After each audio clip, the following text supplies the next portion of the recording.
Hey guys, I'm back. So for this module, we'll talk about selection statements and repetition structures, also called loops. Now, in my opinion, this is one of the most important modules that you'll learn in programming in general, because I don't think there's a single time I've ever written a piece of code that I've used often that doesn't have some way of selection statements or repetition structures. Basically, what they are is a way you can control the flow of your program, and they're mainly split into two different things. One is called selection statements, which consist of if statements and else if. The other one are loops, which can be either for loops or while loops. So in a selection statement, you basically have something coming into your code, and then based off what comes in, your code can decide if it wants to do one option, the second option, third option. So in this way, you can have your code be a bit sort of like a branching structure where it's not single and linear. It can take different routes depending on what input you give it.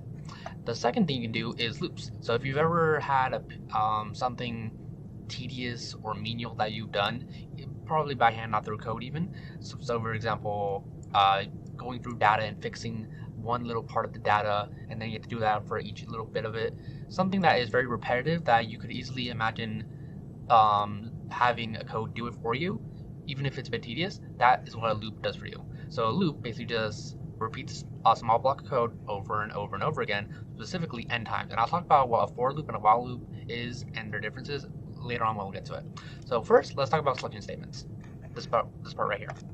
So, like it says, a selection structure allows a programmer to execute a set of commands based off a true or false criteria.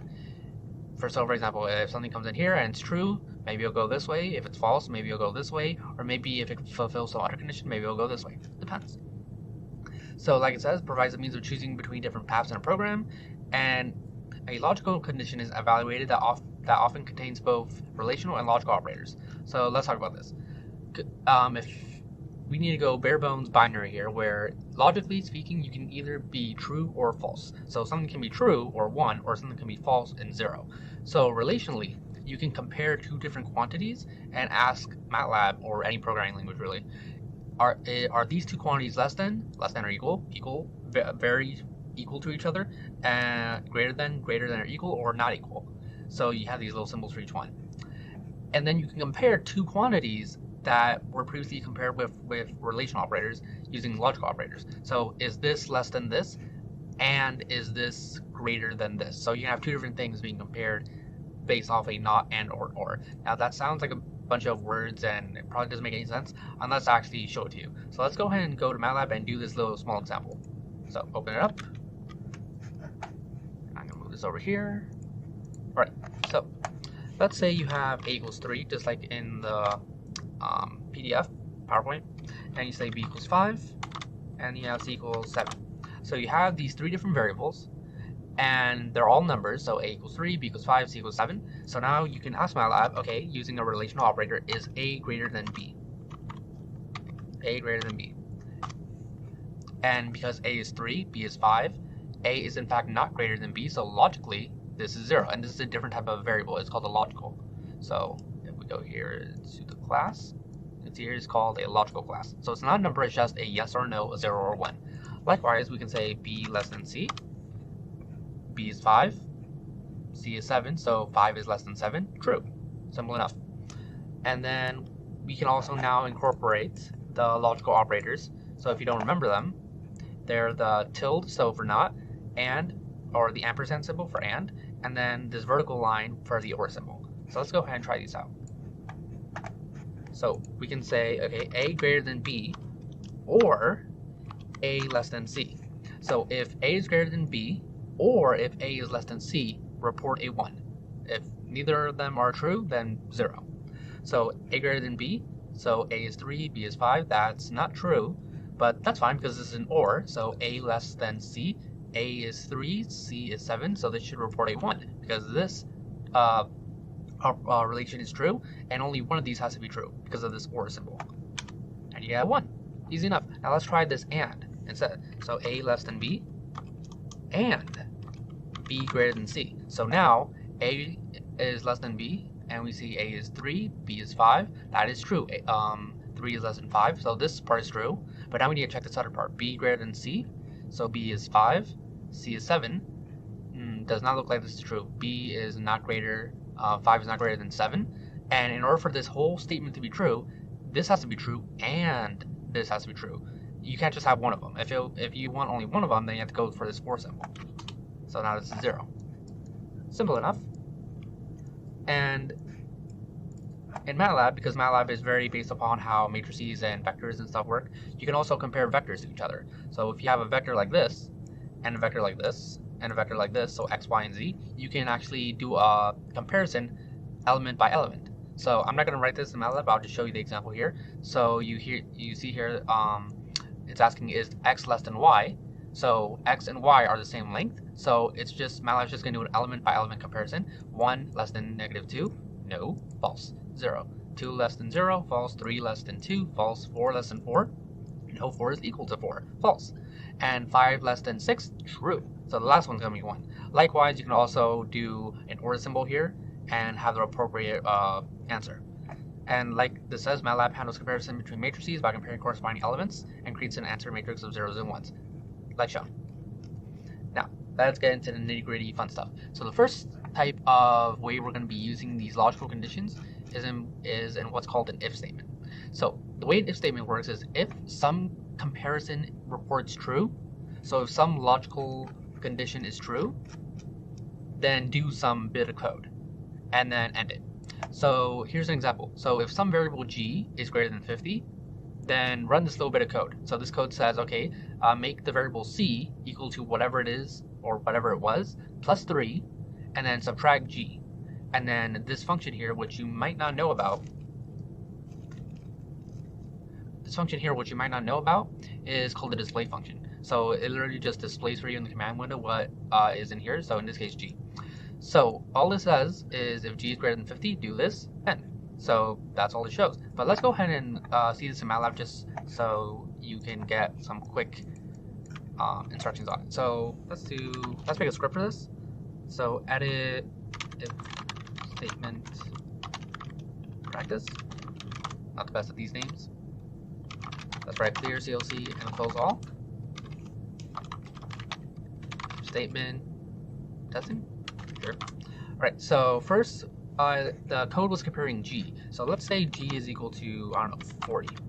Now if you notice here, Matlab automatically makes if a different color than everything else because if is a special word that's reserved in Matlab. So I wouldn't recommend you make if a variable by itself. So just avoid that. So if g is greater than 40, I believe, c is equal to c plus 3 minus g, and then display g. Alright, and alright, so it looks like we also need to make up c. So let's say c equals 0. So now if I run this code, let's make this 50. Now if I run this code, right now I have g as being equal to 50. So if instead of thinking of this as g, think of this as 50.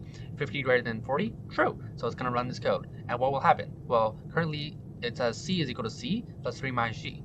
So c right now is 0, so 0 plus 3, so that's going to be 3, and then it'll subtract 50, and then it will just show you what g is. In this case, g is just 50. Let's also do a display c, and if we run this code, we'll see first we get 50, which is what g is, and then we get whatever this evaluated to, which was what c was.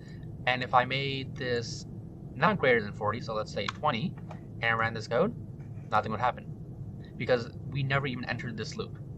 So that's the very quick test for us. So let's go and talk about the next thing.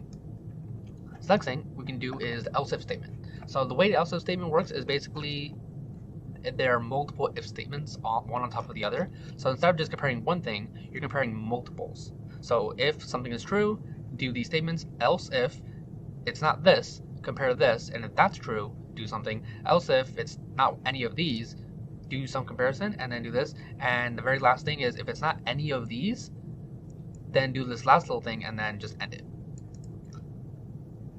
So only the statements following the first true comparison are executed, and if not, it just keeps going down the chain until the else.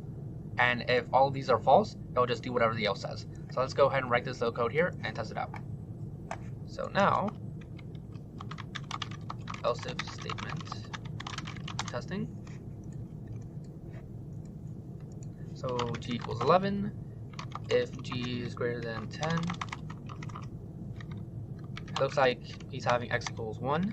Else if g is not greater than 10, so if it's not greater than 10, oh, actually, I believe it's less than, yeah. So if g is not less than 10, then it could be greater than 10. So now we check if it's less than 15. If it's less than 15, we'll say x is equal to 2. Else if perhaps it's not less than 15, it could be less than 25. And if it's less than 25, say x equals 3. Else, if it's not less than 10, it's not less than 15, it's not less than 25, that means it's greater than this 25, so then we'll just say x equals 4. And then let's do a display x. And we got a 2. So because we got a 2, we know that we're in this part of the code ran, meaning our g was less than 15. If we had made this, let's say 40, for example, and we ran our code again, now we got a 4. So that means that it wasn't any of these, it was the else. So we got x equals 4. Simple enough. Now here's a more popular example that you might see in a lot of books. So over here you have a flowchart. So anytime you do a loop or an if statement structure of some kind, usually there's a flowchart you could make out of it. And all this flowchart does is make the code something that's more pictorial for you. So the code starts and you basically initialize all your variables, and in this case, it looks like it's just asking for age, and depending on what the age is, it displays something about your license. So in this case, if let's say your age was 18, then if age is less than 16, that's false. If age is 18, it should display sorry, you'll have to wait. Else if age is less than 18, you may have a youth license. Else if age is less than 70, you may have a standard license. Else display drivers over 70 require a special license. That's all it is. You're just every time you write this if, you do a logical relation of some kind, and if this is true, it will do what is in this statement right here, whatever you write here, whatever this little block of code is. And then it'll go, if this is not true, it'll go to the next one. If this is not true, it goes to the next one, on and so forth. And if it's none of these, it'll just go to the else. Simple enough. And then here's another example, but this one instead looks like it's from some book, rather low quality, but this one is for grade results. So instead of it reporting back if you can have a license or not, it looks like based off your grade, it just gives you a letter based off your numeric grade. It reports back a letter grade and it saves it in results. Almost identical to what it was up here, and it's almost identical to what was here. All that changes is what you're relating and what the code itself does. Very simple and very straightforward, but it has a lot of uses and ways you can do it. And if you notice here, it looks like, so this is a case of having loops inside of loops, by the looks of it. So the person who wrote this code was thinking, okay, the person puts into this function x, and x, depending on where it is, goes into this loop, this if statement, and then reports back your grades. But what if somebody put in a value that is greater than 0? Or what if they gave in a value that's less than 0 or a value that's greater than 100? Well, you can't report back a grade if they got less than 0 or more than 100. It doesn't make any sense. So they did something clever here, and they put an if-else statement inside of another if-else statement. So if x is greater than 0 and x is less than or equal to 100, then do this code. So if the person put in, for example, -20, let's say, well, then this is false. And the only way you can enter this loop is if both of these are true. So because one of these was false, it goes over here to the else, and then results back in result equals illegal input, which is true. You gave an x of -20. So this is a way you can have nested if statements and nested loops, which is always fun to see in codes if done properly. So that is a quick summary of how to do these logical conditions and selection statements. Next time, we'll talk about, repetition structures, which is those for loops and while loops I was talking about. So see you guys then.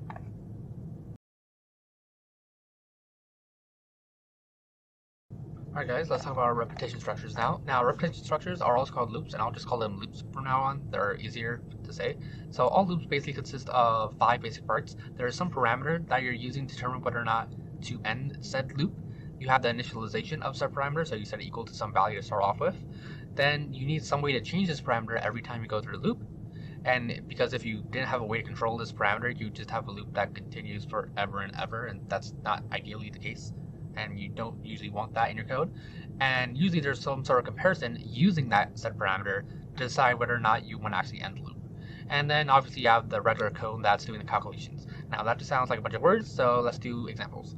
So the first type of these repetition structures is called a for loop. So the way it works is for some initialized parameter, you go from start, and then if you notice the Matlab syntax here, it's from this value, then an increment of some kind, and then a stop value. So this variable is going to go from this value to this value with increments of this, and then it'll just kind of run some code inside. So let's take a look at what the code is doing here. So first, x equals 1, so just some random variables gets initialized, and then for k equals 1 with an increment of 1 all the way to 3, repeat this code. And all this code is doing x is equal to 3 times k plus x. So 3 times k is your loop variable. So whatever k is in a particular loop, it's going to be multiplied by 3 and then added to whatever x was. So, and then it's going to be saved back to x. So the first time the loop goes through, k is equal to 1. So it's going to be 3 times 1 plus 1. And then that's going to be 4, and that's going to be saved into x. Next time the loop runs, well, it's 1, 2, 3, because there's an increment of 1. So now k is equal to 2, so it's 3 times 2, plus x. X is now 4 from the previous loop. So it's 3 times 2 plus 4, so that's 6 plus 4 is 10. And then third time you go through the loop, k is now 3, so 3 times 3, 9, plus 10, 19. And that's it. So the statement within the loop will be executed until the index counter k reaches the value of the stop, and it increases every time. So let's go ahead and just code this in Matlab just so you can see it. So let's have something different here. So rep struct practice. Do clear CLC close all. Let's pull this. Interesting. No, I'm saving for loop testing. So x equals 1, 4. K equal to 1. Now, if you recall back from when we covered matrices and vectors and such, if you want to create a vector of some kind, in this case k, you don't have to say the spacing is 1 and it goes to 3. 1 is the default spacing, so you could easily just say 1 to 3. And then now we can do like x equals 3 times k plus x. And we can say display x every single time. So every time it goes through the loop, it'll display what the final value of x is. So let's see, let's have display x right at the beginning too. So now if I run this, 1, 4, 10, 19, which are the exact same values we expected when we did this by hand back in a PowerPoint.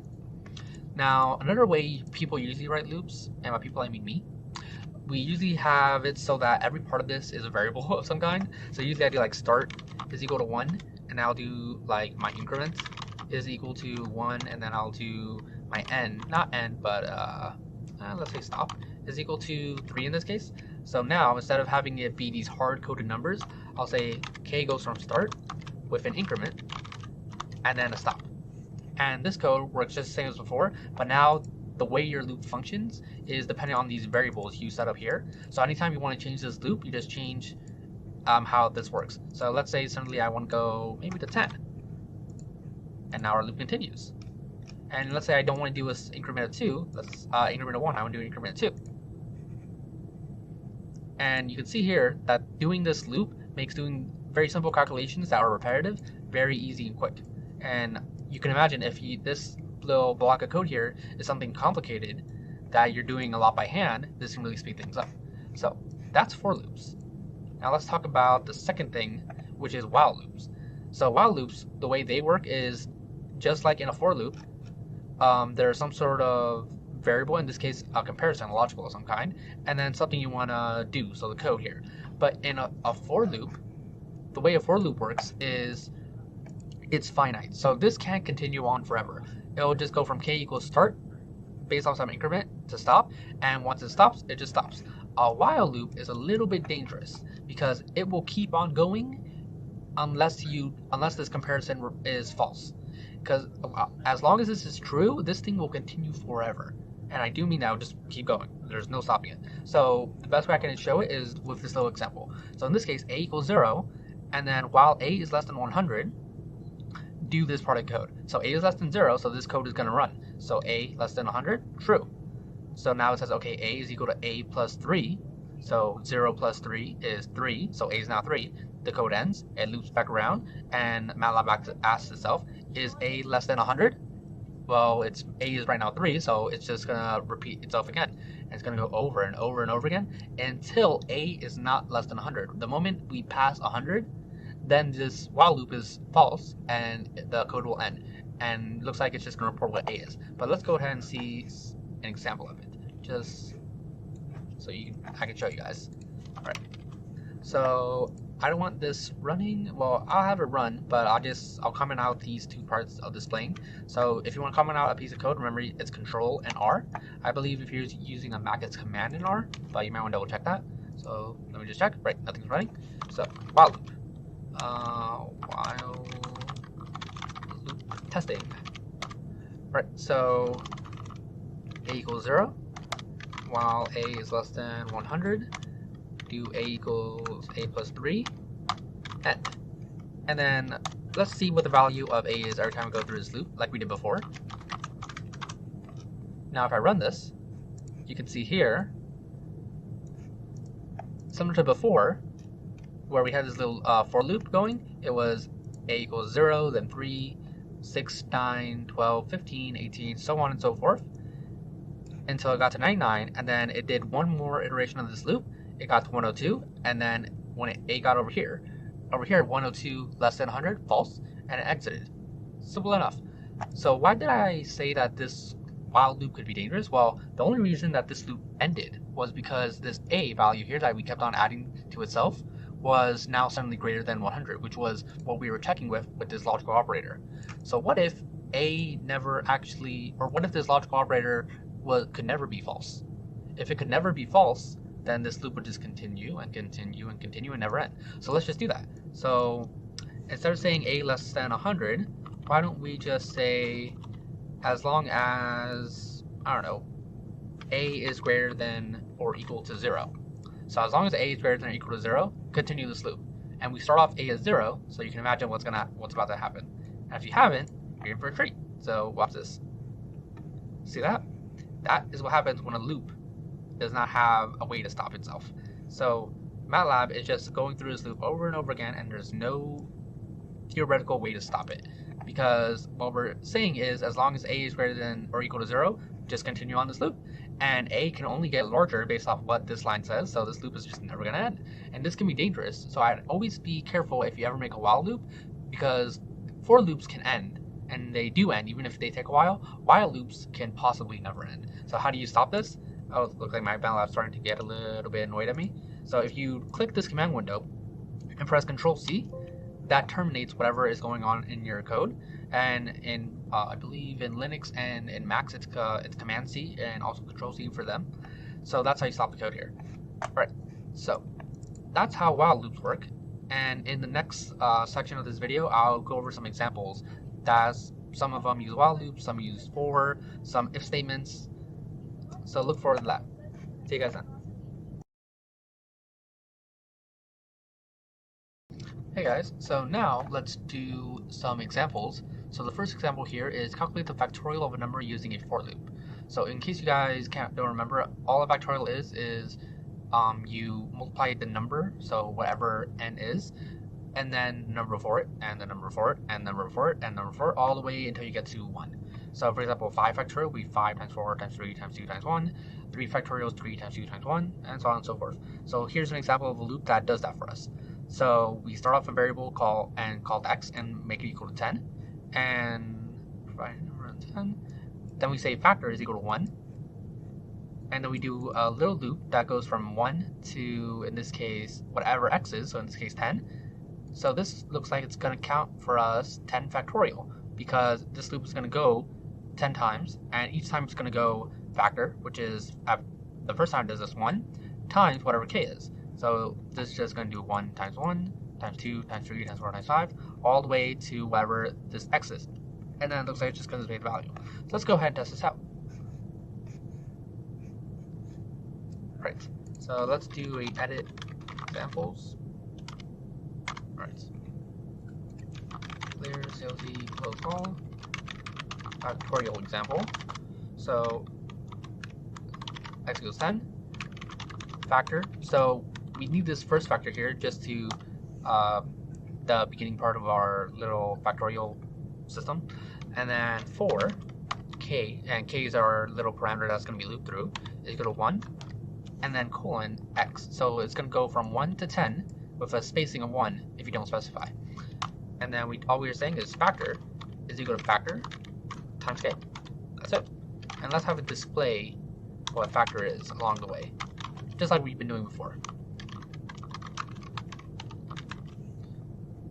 So if I run this, you can see a nice little property of factorials.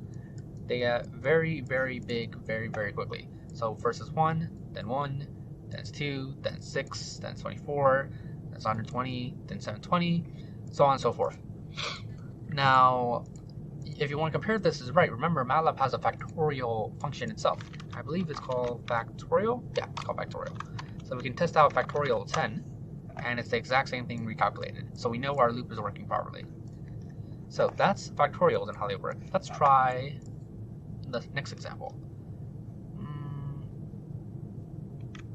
So this is another one from the book by the looks of it, and this one's built inside of a function.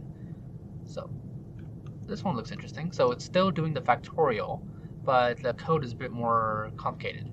So it has a check in place. So if first you give it a value of x, which would be the same thing as rx from up here. And look what happens in this case. First, it does a check on if the length of x is greater than 1, or if x is less than 0. Because if x is a vector, let's say, then this length function is going to report that it's not 1. It's going to be 2 or 3 or however long the vector is. And then, or if x is less than 0, either of these you can't do a factorial for. What's the factorial of a negative number? Or what's the factorial of multiple numbers at the exact same time? That makes no sense at all. Hence why if this is not true, then don't even continue the rest of this code. So if this is false, then just skip this else, and then just end the code, because you can't really do anything. Else, if this is at least one of these, if both of these are false, then you can go ahead and continue on your code. And now it looks like they initialize what a is. So this is part of your factorial. That's right up here. So 1 times 1, so they just initialize this 1, similar to how we initialize factor.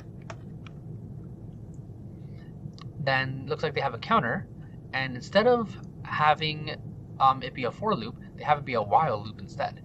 So k is equal to 1, and then while k is less than x, increment it, so they made k add 1 to itself, similar to how we were doing our loop where it was going 1, 2, 3, 4, 5, but they're doing this while instead. So while k is less than x, increment your counter, and then calculate the factorial itself. So whatever a is, initialize, times whatever the counter is, and then say that to a. And keep going through this loop until this relation is false. K less than x. The moment it is false, you can exit out of here, and then just report back what the output is a, and this output is what this function reports.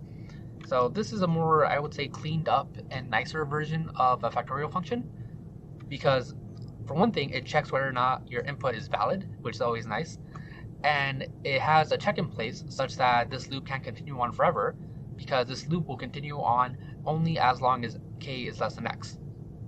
And k can never be greater than x and continue on because you made this little check right here, so you're safe. So this is a much nicer, more compact, maybe not more compact, but it's a more nicer code that is more well written compared to this code here, which does calculate the factorial, but it has the possibility of it running into errors. In which case here, this code is a bit more robust. Now let's take a look at this next code here. Write a script to count how many elements of a vector x equals this vector here are negative, 0, or positive. So in case you guys want to try it out without having to look at this, go ahead and try this example out. So in this case, you have this vector here, and you just want to go through it and then see which ones are negative, 0, or positive. So go ahead and try that out. And I'm assuming you did. If you didn't, don't worry, we'll go through it as well. So let's go ahead and try this.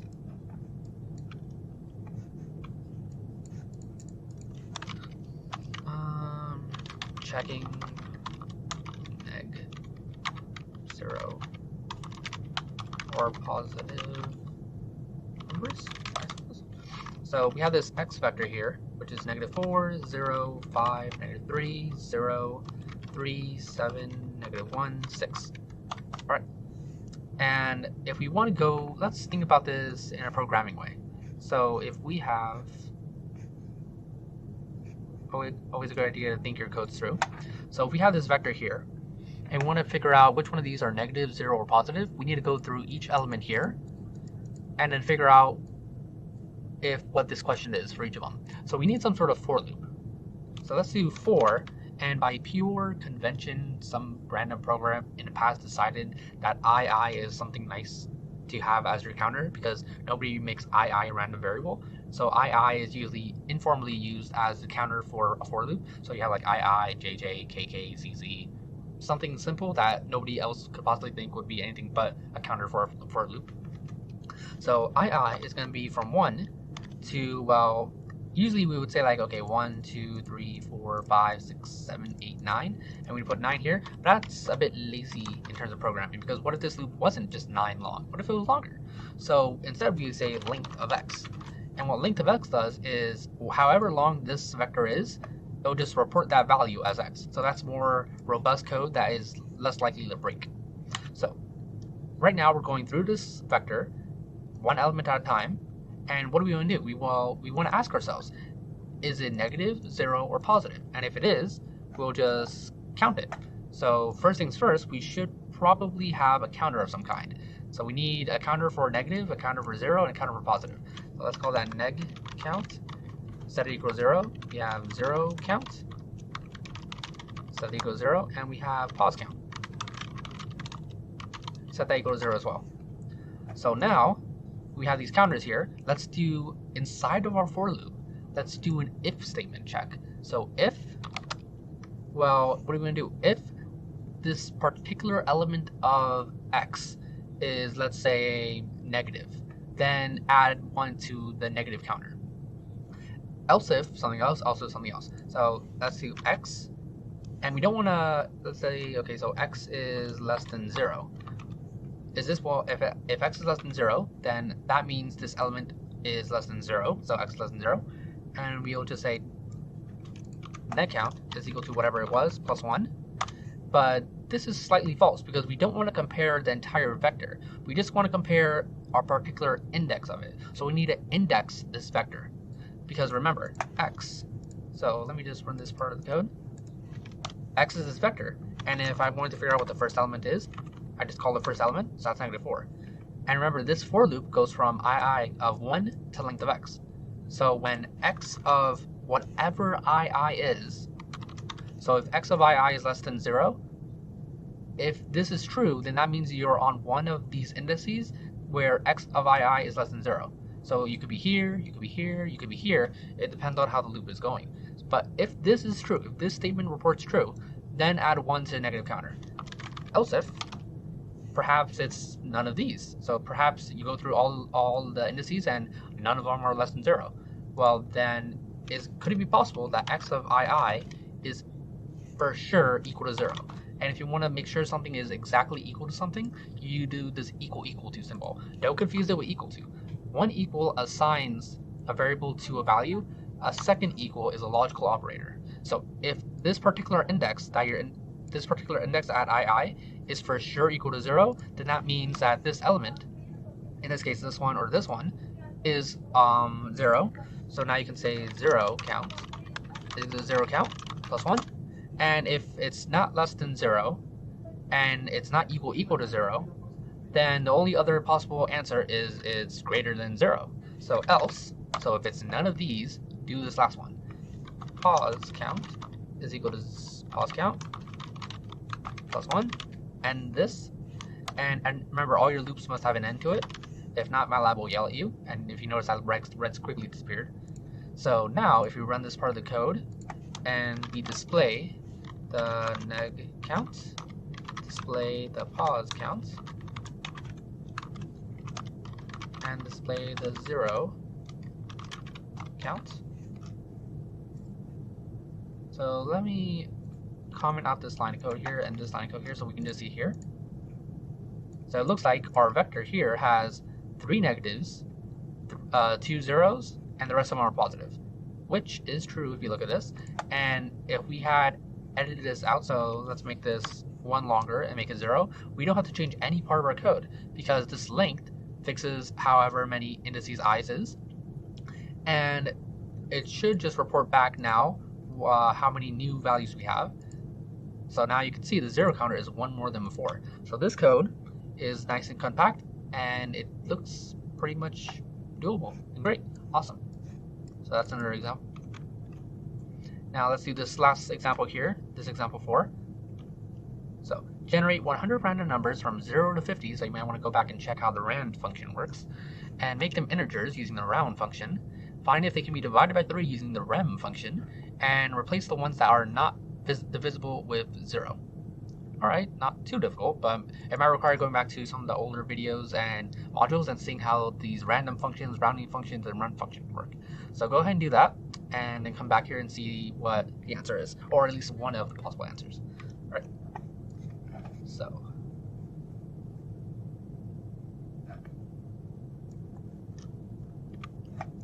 right. So I'm going to comment out this part of the code here. Right? Nothing? Good. So now we're going to do rem code. Not exactly the best at naming these. So the first thing the question asks us to do is generate 100 random numbers from 0 to 50. So y is equal to, remember, if you want to make random numbers, uniformly random numbers, you can use a rand function. In this case, we want 100, so let's just do one row of 100 values. And if I just did this, this will give us 100 random numbers from 0 to 1, not including 0 and 1, but we want the numbers to go from 0 to 50. So we need to multiply all of these by 50. If you remember that formula, that was in one of the older PowerPoints. And then we add to it whatever the starting value we want is, in which case it's 0. Redundant, but follow the formula if you want to. So we want to go from 0 to 50 and have random numbers in between. Now if we report this and we run it, we do get numbers from 0 to 50, but they're all decimals. So not the best thing. So the next part of the question asks us to make them integers by using the round function. So we say, okay, y is equal to round y. Remember, you could also use ceil, floor, there's also fix, if I remember right. And all this does is just takes whatever this vector y is and rounds everything, and then sets it back equal to y. So now, if I run this code, now we have some nice whole number integers that are from 0 to 50. And what does the question ask of us? Find if they can be divided by 3 using the rem function and replace the ones that are not divisible with 0. Alright, so we need to go through every single value of y and check whether or not it's divisible by 3. So for I equal to 1, 2, and similar to how we did this code up here, length of y, all we need to do is find whatever the remainder is. So yrem, let's say, is equal to, we can use the rem function, and the rem function takes in 2 inputs, a and b. So the first one is the number you want to check its divisibility, in which case it's whatever element of y we are on at this particular loop. So similar to up here, how we're using x of ii. In this case, we're using y of ii, and we're checking if it's divisible by 3. So this is our a and this is our b in the formula. And then depending upon what this says, we can say if yrem is not equal to 0, so it's not divisible by 0, just not divisible by 0, then all you have to do is set whatever y of ii is. So we're going into this vector and replacing the value with 0. Done. And now we can also look at y. So display y. And then let's also display y here. And run this code. So it looks like a lot of our numbers were not divisible by 3, and whichever ones were those were set to 0. Simple enough. So let's reduce this down to maybe 10, and we can see it. Yeah, here we go. So here, when I reduce it down to just 10 values instead of 100, we have 3, 34, 2, whatever, and so forth. And this loop basically just went through this entire vector, and it asks itself the question, okay, what's the remainder? And is that remainder not equal to 0? Not equal. and if this was true, then it turned whatever index it was to 0, and then the loop continued. So 3 was in fact divisible by 3, so the loop just skipped over this if statement. The rest of these got turned to 0 and take out the 36. So nice little loop here. And something else I want to show you. What if we wanted to figure out what this remainder was? So if you look over here, this remainder was 1. But if you notice, every time we're going through this loop, we lose what the value of yrem was. What if we want to save this for later? Maybe you want to compare this y value with the remainder just to make sure it checks properly. Well, we can make this single variable into a vector. So instead of yrem equals just this rem, and every time it goes through the loop, yrem just sort of overrides itself, we can say yrem of ii is equal to this remainder. And now that we have it like this, ii is going to be equal to 1, so yrem of 1, the first element of this vector, is going to be equal to this value. And then the next time the loop goes through, ii is going to be equal to 2. And then that yrem of 2, so the second element of the vector, is going to be equal to whatever this is, and so on and so forth. Now, if we leave the code just like this, it's going to crash, or it's not going to report values that we're expecting, because this yrem is now a vector of some kind, if you notice right here. So we can say if yrem, not the vector itself, but the yrem of ii, right here. There you go. So yrem of ii is not equal to 0, then do this.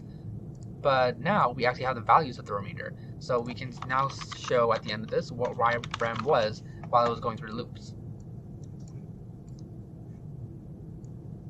So if you notice here, our original vector is 48, 46, and so on. When it goes through here, 48 is divisible by 3. Yes, it is. So we get a remainder of 0. So it doesn't make it 0, and it continues on. 46, is it divisible by 3? No, it's not. It has a remainder of 1. So then sets it equal to 0. 3, is that divisible by 3? For sure. So there's no remainder, and it sets it equal to 3, and so on and so forth. So usually, although not always the case, it's always nice to save these intermediate variables because you might use them later for plotting or checking or something. So if you want to do those, just so you remember, you just make it a vector by itself. And if you notice here, Matlab is a bit angry at me because it says the variable yrem appears to change size on every loop iteration. Consider pre-allocating for speed. So this message is not a red warning, so the code will still run, but it's not efficient. And the reasoning why you want to pre-allocate and what pre-allocating is or whatever, you'll learn more about that in modeling and simulation. It's not important for this particular online course, but I just wanted to show this to you because I don't think it's shown any other part of this PowerPoint or module. So this is how you save an intermediate variable and use it for later. So I think that does it for this module. Yeah, so now you guys should be ready for the next module, and you can always do the extra credit assignment if you want to like polish your loop skills a little. But until next time, see ya.